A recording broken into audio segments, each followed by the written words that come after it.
In all-out Netagiri emerging from Telangana, the face-off between YSR Telangana Party Chief Y.S. Sharmila and Chief Minister KCR is now escalated. Telangana police today have detained Y.S. Sharmila for making inappropriate remarks against a legislator of the KCR-led Bharat Rashtriya Samiti. The YSRTP chief was detained from Mahbubabad during her ongoing Padyatra for making derogatory comments against BRS's Shankar Naik and accusing him of corruption, land grabbing, illegal activities as well as robbery. The latest arrest of Sharmila is the third in the last 2 months and comes on the heels of the state going to polls later this year. Joining us at this point is Neelam Ramesh, YSRTP leader. We also have Khalikur Rahman, BRS leader, joining us live. Ramchandra Rao, BJP leader, is also with us on the broadcast. Rajalakshmi Joshi, political analyst, is joining us live as well. Then Khalikur Rahman, how do you view these strong charges that Y.S. Sharmila has levelled against your leaders, that they don't know how to respect women, that they're using extremely derogatory language for women, they're calling her all sorts of names, and this is something that the people will not accept?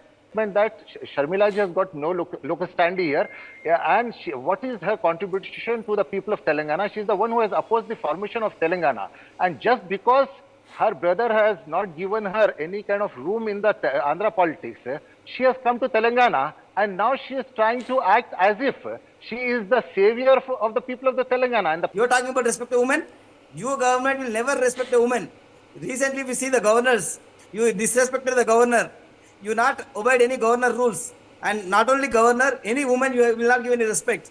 That straight across to our other guests as well. Rajalakshmi Joshi is still with us. She's been listening patiently. Rajalakshmi Joshi, you know, a war of words as a woman. How do you view Y.S. Sharmila's charges? How do you view the multiple times she's been arrested in the manner that she has? And what sort of political impact do you believe this is having amongst the people of the state and the region? Good evening, Uday.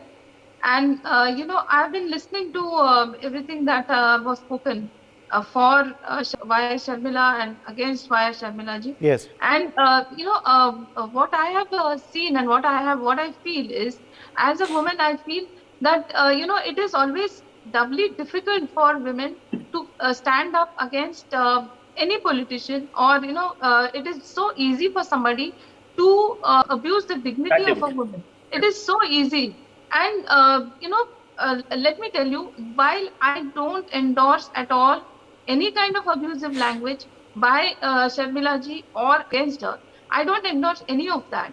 But let me tell you that it has started from the BRS side, where they started this thing about, like Mr. Rahman was saying here some time back, they started calling her an outsider. They started using derogatory language against her. I am nowhere defending the kind of language that she used against him. But then what was the need for them to call her an outsider? When Mr. KCR himself has ambitions of moving outside the state, when he has ambitions of, contesting elections outside of his own state, how can he actually talk about somebody in this way? How can his people say that she doesn't have locus standi, that she is not supposed to be coming there and campaigning or forming her political party? I think everybody is entitled to do that. So this, like I said, it is very difficult for somebody to hold their own in a political field. So it is ridiculous that somebody says that her brother did not give her any space in her own party, and that is why she's coming here and she's trying to gain space from us. That is as ridiculous as it can be. She should be allowed to form her own party and campaign, and she can raise her voice and she can take up any issues. So that, I think, is a democratic right. It is a constitutional right of every individual. Tomorrow, I can also go there and I can also raise some issues if I want. So, I don't think that this is the right way of conduct. So, this war of words always, it always ends very badly. So, in the very first place, people should not be speaking such kind of language against any woman, against anybody, in fact. Especially when it comes to the dignity of a woman, it is even more hurtful when people talk things about a woman. So, I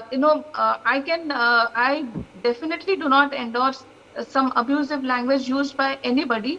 But at the same time, I feel that she is definitely entitled to take up the Padyatra, to follow her political ambitions. And whether it may be in Andhra Pradesh or Telangana, how should that matter? If she is residing in Telangana, then I think she is very much entitled to do that.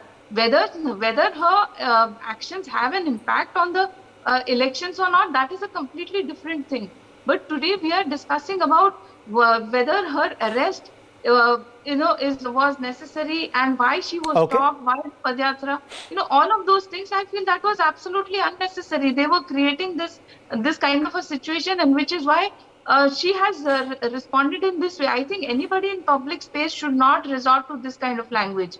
But at the same time, I also feel that women should not be especially subjected to this kind of a language by anybody. Kalikurema. Yeah, as my esteemed co-panelist said, everyone has got a right, in fact. And this is the fundamental right of every citizen, that they can go to any state and they can. But one should not actually, shed that crocodile tears. And I want to tell you one thing, that she has been doing her Padyatra for well over 1 year. There has been absolutely no disruption. She was not stopped anywhere. Her Padyatra was going absolutely peacefully. But it is only when she came to Mahbubabad and when she, made the inappropriate comments and the statements, that is when, because her Padyatra was going unnoticed, she wanted to be in the news. Just in order to come into the news and be in the news. This is the prank she is playing, actually. Sir, if we want to play a prank, as far as I understand, that this was in response to whatever was said to her. This is my understanding. She started it first in November. We are respondents. We are respondents. Excuse the bad language. We are respondents. Excuse the bad language, but then I think that nobody has any right to question. Absolutely, no one. No, absolutely. She's an outsider. What job has she to do coming here? And the kind of derogatory language used against her, I think that also needs to be called out. I think both of them need to be called out. Okay, I'm going to take a break. The war of words continues clearly between all the parties. The race for Telangana heating up ahead of the assembly elections for the time being, though. My thanks to all of our guests for joining us.